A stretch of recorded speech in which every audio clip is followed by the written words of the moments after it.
amigos de Infoanálisis a través de la cadena nacional Omega Estéreo.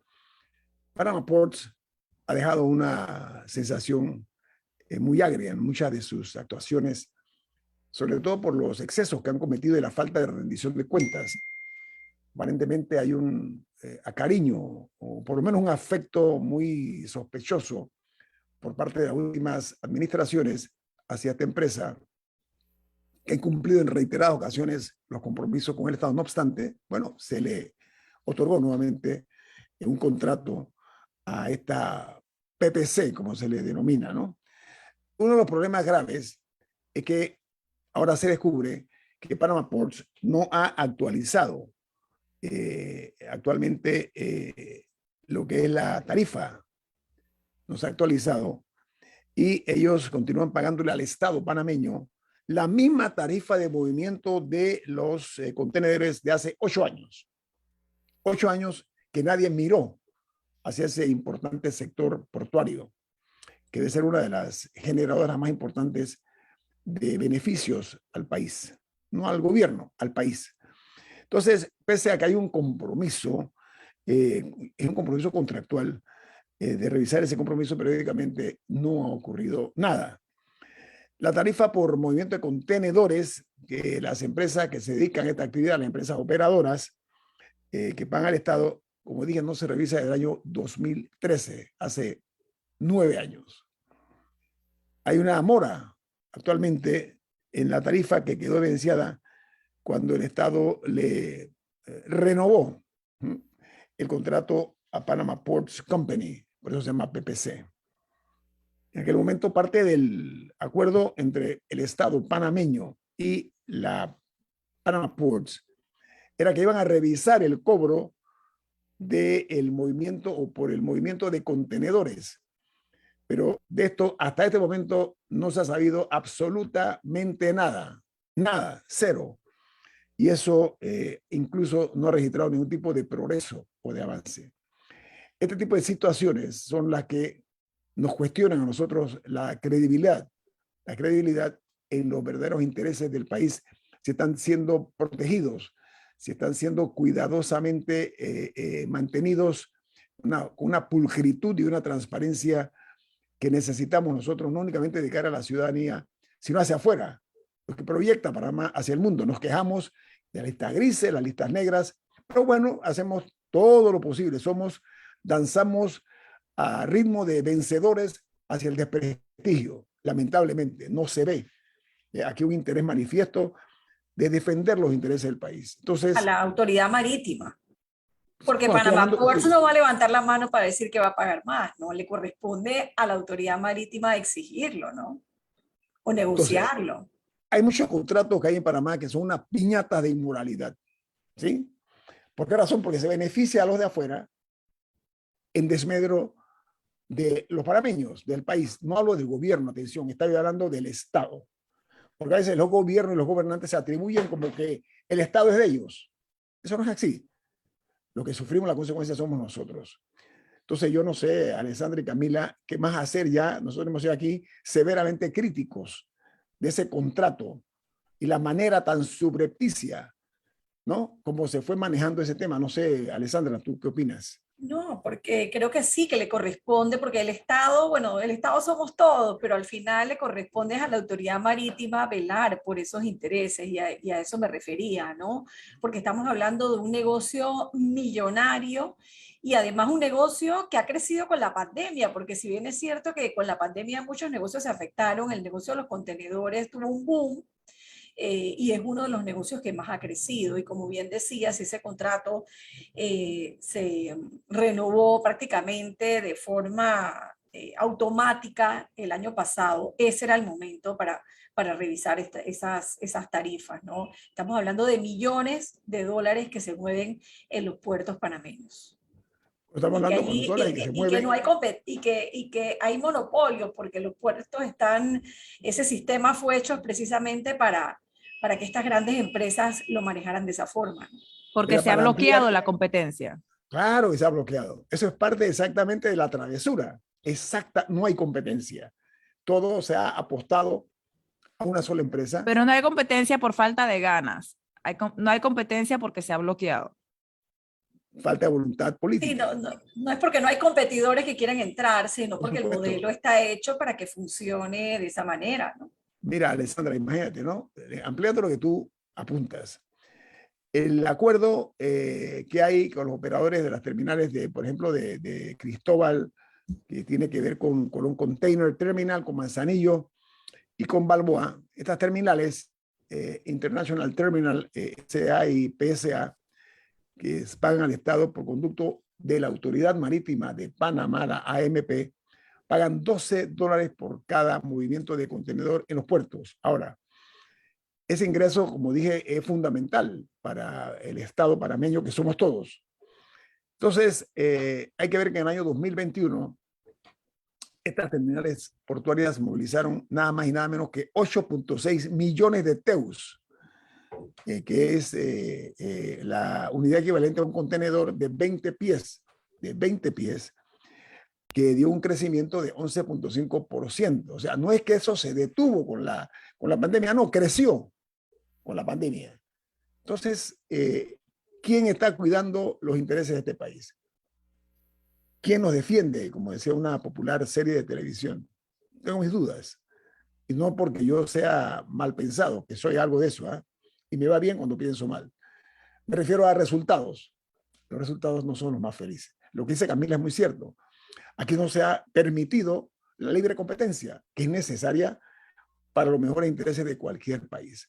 Y Panama Ports levanta la bandera del triunfo, de la victoria, a pesar de haber incumplido el contrato anterior. Se le volvió a dar otro contrato que realmente refleja un beneficio mayor para ellos, que no el más saludable para la República de Panamá. Entonces llamó la atención porque, oye, vamos a querer un poquito más el país, hombre. Cuidemos el orgullo nacional.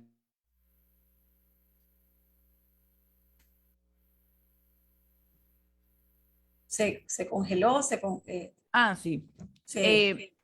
No, No, pero yo sigo en la línea de Ñito con ese tema, Camila, porque de verdad que con la crisis económica que vive el mundo y tienes negocios como esos que están bien, que son sólidos, que como dices, tienen condiciones especiales, es donde hay que entrar a revisarlos en vez de seguir endeudando al país, ¿no?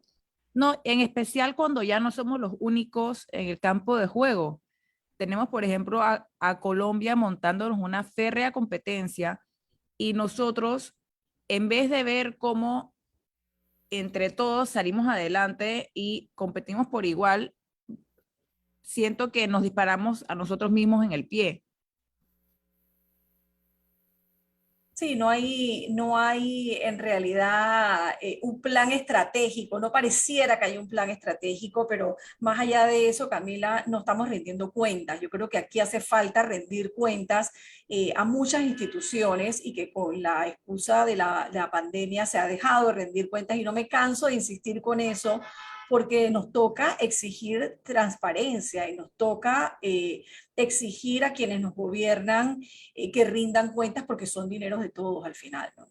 No, y aprovecho ahora que estamos hablando de contratos llamativos y rodeados por controversia, todavía no sabemos a su totalidad todo lo que se estaba negociando en el tema del contrato Minera Panamá. Ese contrato no se ha firmado todavía, no ha llegado a la asamblea todavía, si bien la asamblea está en receso, hasta donde yo tengo entendido todavía no se ha terminado de concretar. Así que eso también está en un limbo jurídico. Y ahora que hablas del tema de minerías, el otro tema que es importante señalar tiene que ver con el proyecto de Donoso, que no sé si recuerdas que luego de una polémica en donde hasta Mi Ambiente se pronunció en contra de ese proyecto porque había estudios que confirmaban la contaminación, que podría contaminar las aguas en varios distritos. Se instaló una mesa técnica una nueva mesa técnica, porque aquí todo se resuelve con esas mesas. Y la última información que recibí el fin de semana es que, si bien es cierto, sí había que revisar las zonas protegidas, porque todo el distrito estaba considerado zona protegida y no correspondía en realidad.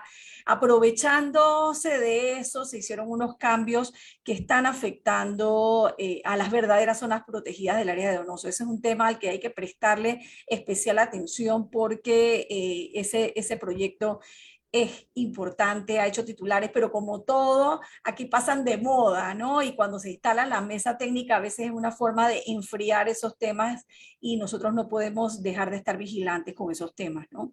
Sí, cuando se cumplen las 72 horas, ya pasamos al siguiente escándalo. Al siguiente tema. Sí, sí, lamentablemente hay de sobra aquí. En el tema, bueno, creo que podemos ir cerrando el tema de Panama Ports. Yo he visto que Panama Ports ha sacado unos comunicados, pero no veo que responde a este tema de las tarifas. Tampoco he visto respuesta por parte de la Autoridad Marítima de Panamá. Yo creo que vale la pena seguirle la pista a ese tema y no dejar que caiga en ese limbo de falta de información y de rendición de cuentas, ¿no? Sí, no, pero definitivamente la autoridad marítima, como tú lo señalas, debe ser la primera en pronunciarse. Amigos, el día de ayer una noticia interesante en materia política, y es que los dos diputados independientes, el diputado Juan Diego Vázquez y Gabriel Silva, no han desperdiciado la oportunidad histórica de dar fe de que ellos son hombres de palabra. Ellos prometieron y se comprometieron a no ir a la reelección. Y ayer anunciaron en efecto que su palabra es buena y que no van a ir a la reelección. Entonces, el punto aquí es que por encima de personas que tratan de banalizar esos valores, porque muchos dicen, no, no, aquí hay diputados, como dice Rubén Murgas, ¿no?, que son parte del mobiliario de la asamblea. Son cuadros, son teléfonos, son escritorios, como usted quiera ponerlo. Tienen 20 años, 25 años, 30 años allí de ser diputado, como si no hubiera más gente capaz de cumplir con ese rol en las diferentes áreas o circunscripciones que ellos representan.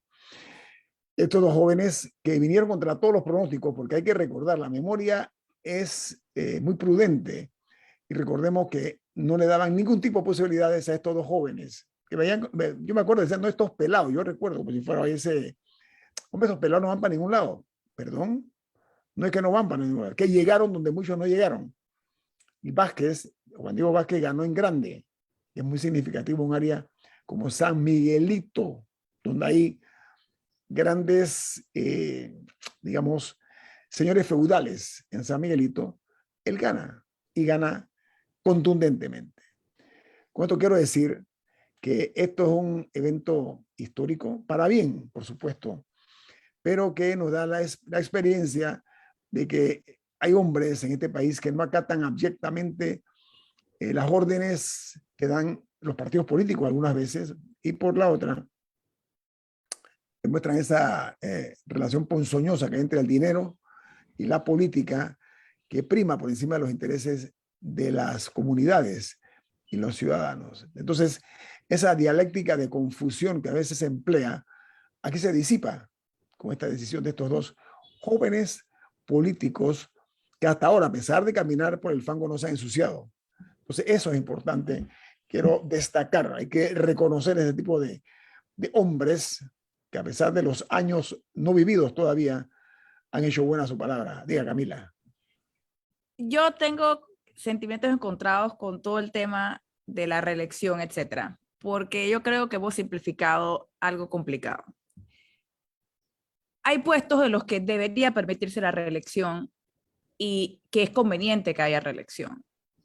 Pongo un ejemplo, en una alcaldía, hay ciertas cosas que para tener, o sea, un proyecto bien estructurado a largo plazo, yo no veo ningún problema con que haya un alcalde por 10 años. obviamente que corra, o sea, que corra y que compita y todo lo demás. Pero o sea, hay ciertas cosas que son planes estructurados y yo no veo problema con que, por ejemplo, un alcalde corra a la reelección. En términos de la asamblea, yo no estoy de acuerdo con que cada 5 años lleguen 71 personas nuevas que no tengan idea de lo que están haciendo y tengan que aprender todo otra vez. Porque al final del día es un trabajo que requiere un nivel de capacitación y que hay una serie de procesos y de muchas cosas que se deben cumplir. Y siento que es un desperdicio exigir que cada 5 años siempre llegue todo un grupo de 71 personas que no sepan lo que están haciendo. El problema yo creo que radica en otro lado. El problema no es que los diputados se puedan reelegir. El problema es que los diputados se puedan reelegir utilizando recursos públicos a los que ellos no deberían tener acceso en primer lugar. O sea, el problema es que ellos tengan acceso a fondos para contratar planillas y para hacer obras en comunidades que no le competen y para todas estas cosas. Si se corrigiera ese problema, estaría bien que se reeligieran por sus posiciones, por la manera en la que votan, por los proyectos que defienden, aquellos que critican. Entonces, yo creo que estamos desenfocados. Y a mí me parece que prometer desde antes de empezar tu gestión, de que les prometo que solamente estoy aquí por 5 años, no me voy a reelegir, fue quizá una mala decisión. Porque ahora tenemos a 2 diputados que en general, creo que el consenso es que han hecho un buen trabajo. Es más, tenemos quizá el diputado más popular, es el que se ha convertido en un rockstar, que él mismo se cortó las alas al decir, dentro de la asamblea, al decir, yo no me voy a reelegir. Entonces, pero entonces, los que en teoría hacen un buen trabajo dicen, no se preocupen, nosotros nos vamos.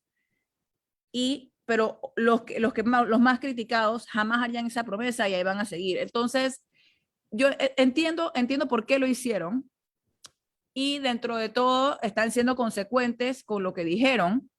Me pareció una mala decisión hacer eso en 2018-2019 y bueno, la está respetando ahora y eso lo puedo respetar, pero me parece que está mal enfocado el tema de la reelección. El problema no es la reelección, el problema es accesos a recursos que te faciliten la reelección y que promuevan su mal uso.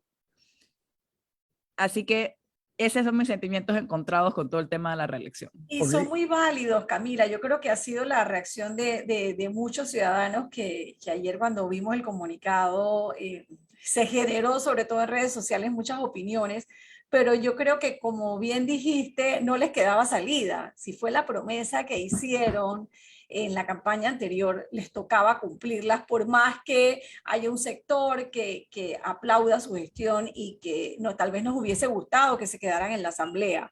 Yo creo que no, ellos mismos se metieron en un callejón sin salida y solo les queda postularse a otros cargos, que yo creo que esa medida, esa opción no la han descartado, porque la promesa de ellos era no reelegirse como diputados, pero pueden correr para alcaldes o para otro cargo y mantenerse en la vida política. Yo espero que por ahí sea la salida de ellos, ¿no? Sí, es verdad, pero al mismo tiempo yo soy de la opinión que hay una razón por la que todos esos cargos son separados. Y una persona que sea un espectáculo en la asamblea no necesariamente sería un buen alcalde o un buen presidente o un buen representante de corregimiento, porque son aptitudes distintas que requieren una preparación distinta y se manejan de forma distinta. Así que cada quien es libre de hacer lo que quiera. Ellos tomaron una decisión y están siendo consecuentes con la misma. Pero sí estoy un poco en desacuerdo de cómo se dieron las cosas en general y de todo el movimiento en general de no la reelección. Bien, vamos a ver. Analicemos las cosas sin pasiones, ¿ok? Los invito a hacer eso. A ver, yo pondero positivamente que estos jóvenes hayan cumplido su palabra. Primero, en un mundo, un mundillo, un pequeño mundillo, donde lo que menos se respeta en algunas ocasiones es el cumplimiento de la palabra. Eso tiene un valor que no se puede cuantificar, por una parte.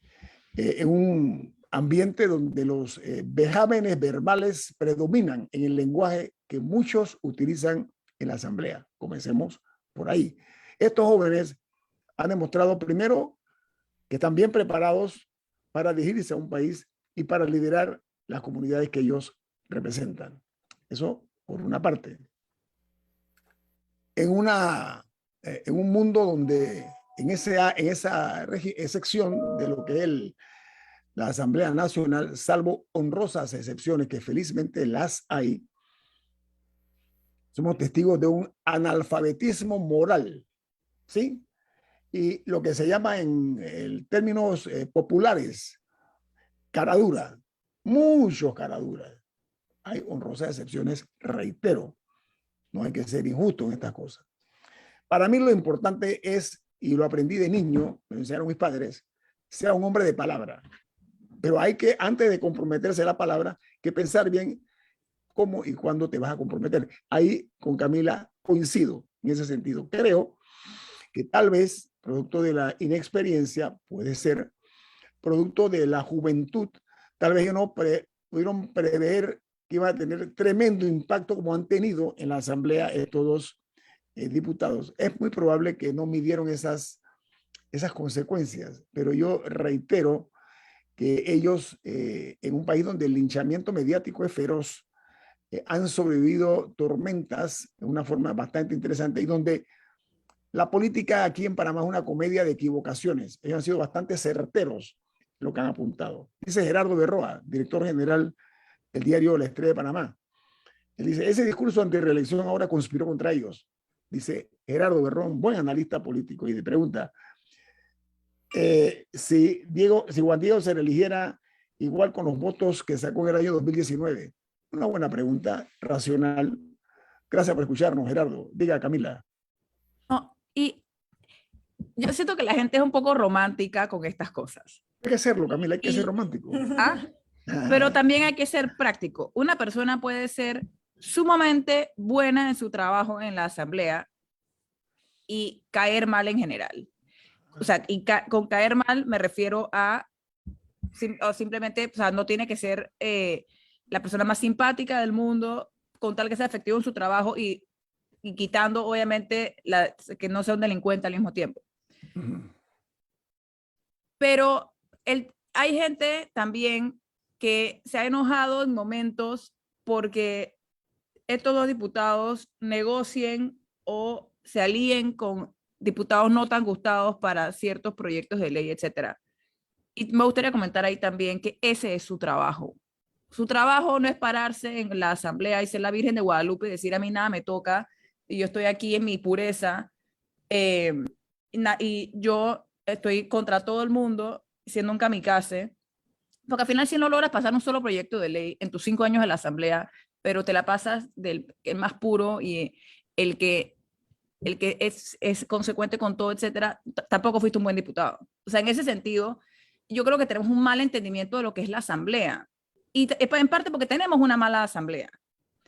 Pero o sea, lo que necesitamos son personas o sea, lo que deberíamos votar por son personas que mantengan posiciones, que sean efectivas en negociación y de lograr sus proyectos, que idealmente sean los mejores proyectos, que tengan un ámbito de fiscalización y que estén dispuestos a cuestionar. O sea, todas esas cosas, pero siento que a veces nos ponemos románticos y nos vamos por quién es el más simpático o quién es el que se vende como el nuevo Mesías. Sí necesitamos una persona efectiva que tiene que negociar con las bancadas y tiene que negociar con los partidos. Una persona que dice que no se va a sentar con nadie, que le cae mal, no es un buen diputado. No es un buen negociador. No un buen político, diría yo, no un buen político. No es un buen político. Entonces, a mí eso sí me parece importante dejarlo claro.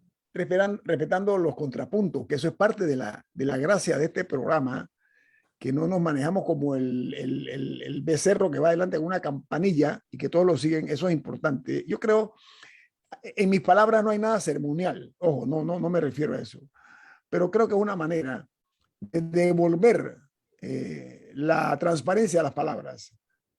Ahí mi mayor reconocimiento va en eso, ¿ok? Que fueron ilusos en su momento, que fueron inexpertos, todo lo que quiera decir, pero han hecho buena su palabra en un país donde la palabra no es respetada, no se le rinde culto a la palabra, que es motivo de orgullo para los hombres de verdad, que se Yo aplaudo comprometen y eso cumplen. A también. eso me refiero. Yo A eso también me refiero. aplaudo eso. Y Camila, y una cosa es sentarse a conversar, a negociar proyectos y planes, y otra cosa es venderse. Y yo creo Exacto. que esa Pero, diferencia que has pero traído a la mesa es muy importante. sí, porque hay gente que no entiende la diferencia, que no quieren que se sienten del todo, y eso está mal.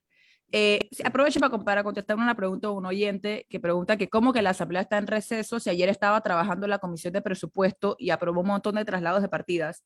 El pleno de la asamblea entra en receso como por 4 meses al año, pero hay comisiones que siguen trabajando, Y la de presupuesto es y la de una. presupuesto es probablemente la más importante, que sigue Es la trabajando más importante. Es la más importante. durante todos esos meses.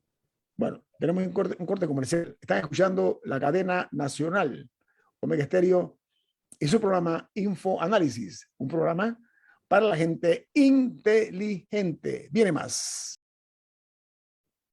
Amigos oyentes, una de las principales secuelas que ha dado la pandemia es el desempleo, la falta de empleo. Ha sido un mazazo muy fuerte para la sociedad y la familia panameña. Se hizo un estudio denominado el Índice de Confianza del Consumidor Panameño, desde el cual se indica.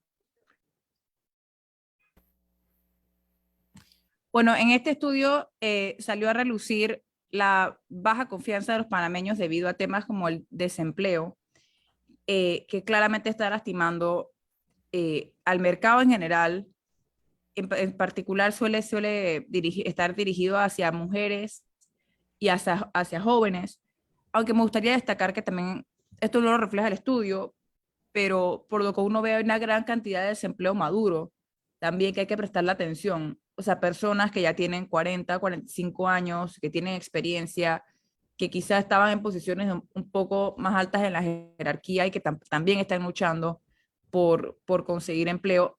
Y las dificultades y vicisitudes de todos no son necesariamente comparables, pero sí me gustaría destacar que existe en este grupo también. Lo que llama la atención del estudio que fue realizado y presentado por Marketing Group, lo que llama la atención es que hubo un retroceso, ¿no? Que estamos en este momento en los niveles de marzo de 2020, según la encuesta presentada. Escuchaba ayer las declaraciones de Domingo Barrios, que comentaba sobre la capacidad de ahorro, principalmente la preocupación que existe, por eso que ellos llaman la capacidad de ahorro, que ha retrocedido 6 puntos desde la encuesta realizada en marzo pasado. Y sobre todo si lo sumamos a lo que comentábamos al inicio del programa en las proyecciones internacionales que se hacen sobre el desempeño de la economía, yo creo que allí es donde está la principal preocupación, Camila, ¿no?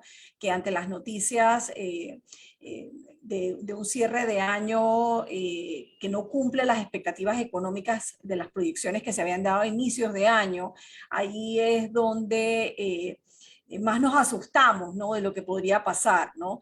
Y el otro enfoque que se da en el estudio es sobre quienes no tienen trabajo, sienten que será difícil poder conseguir trabajo en los próximos 6 meses. Yo creo que son los puntos como principales de este interesante estudio, ¿no? No, y además de eso es preocupante porque las inversiones, por ejemplo, dependen del ambiente de confianza que hay. O sea, ninguna persona con dinero que esté viendo dónde va a invertir, usualmente se busca el lugar que ve como más prometedor, que le va a dar un rendimiento más adelante. Y, no es bueno para nadie que haya una baja confianza en el mercado. Y lo Y que se hablaba del tema de la confianza, yo creo que es importante porque en este momento el país está apostando básicamente al Canal de Panamá, a la minería y a los puertos. Y aquí ya dedicamos un tramo importante del programa a hablar del tema de la minería y de los puertos. Pero y del Canal de Panamá, que definitivamente es pieza importante para el país. Pero ¿dónde quedaron todos los planes, los proyectos de reactivación, el tema de las obras que tenían que reactivarse a corto plazo, las obras de infraestructura, sobre todo vial? Con tanto problema que hay en el país y el esfuerzo que tiene que hacer el gobierno para reactivar esas pequeñas obras que de verdad impacten en el empleo, y lo vimos recientemente con el tema de Colón, por ejemplo. No, y tú me lo acabas de decir, que o sea, tienen que ser industrias con alto nivel de empleo. Por ejemplo, yo recuerdo una vez que vi un estudio que el agro tenía, que era el sector que tenía como 20%, 25%, no recuerdo, de los empleos del país, pero en términos de personas, pero en términos de dinero, de paga, era de los más bajos. Entonces, ese es un sector del que dependen muchísimas familias, las cuales, pero sus niveles de ingresos son bajos. Entonces, también hay que meterle, claro que el Canal de Panamá genera no sé cuántos millones para la economía panameña todos los años, etcétera, pero ¿cuántos empleos representa? Porque al final lo que hay que buscar es impulsar sectores que yo no sé si también hay que ver hacia otros, no sé si habría que ver hacia el sector industrial, que también tiene el potencial de tener gran cantidad de mano de obra. Se habría que apuntar hacia esos sectores para tratar de ver cómo se levanta a la población en general y no solamente nuestro PIB, que puede ser muy engañoso. Yo ayer vi que el gobierno, y justo lo estaba buscando, el gobierno estaba compartiendo unas cifras y celebrando unas cifras de que Panamá iba a tener un crecimiento de tanto y que iba a ser uno de los más altos de la región, etcétera. Y eso claramente es importante, pero no necesariamente impacta. Aquí está, dice, según las proyecciones del Banco Mundial, Panamá lidera el crecimiento del PIB a nivel regional con un 6.3% para el 2022. Seguimos trabajando, etcétera. Pero ¿de qué le sirve a una persona que no puede pagar su súper básico, que, no puede, que la canasta básica está inaccesible para esa persona? ¿Y qué le interesa que el PIB de Panamá vaya a crecer 6.3%? ¿Qué le interesa? Entonces siento que tenemos que hacer las dos cosas. Obviamente el crecimiento del país importa, pero de nada sirve el crecimiento si no hay desarrollo, y menos si este no le llega a una mayor cantidad de personas. El problema es que el PIB le preocupa a los gobernantes para efectos de su propio ego. A la persona que está sufriendo los rigores del desempleo, de la pobreza, poco le importa el PIB, Producto Interno Bruto. Pero vuelvo al tema de este estudio que se ha hecho en conjunto con la Cámara de Comercio, Industria y Agricultura de Panamá. Habla que un 52% de los independientes no cuentan con un empleo formal. Es una cifra muy elevada. Y que el 50% de los panameños ven pocas posibilidades de conseguir un empleo. O sea, hay una razón y motivo para estar preocupados. Porque dice que no únicamente eso, sino que prevén o sospechan o ven pocas posibilidades de lograr un empleo en los próximos 6 meses.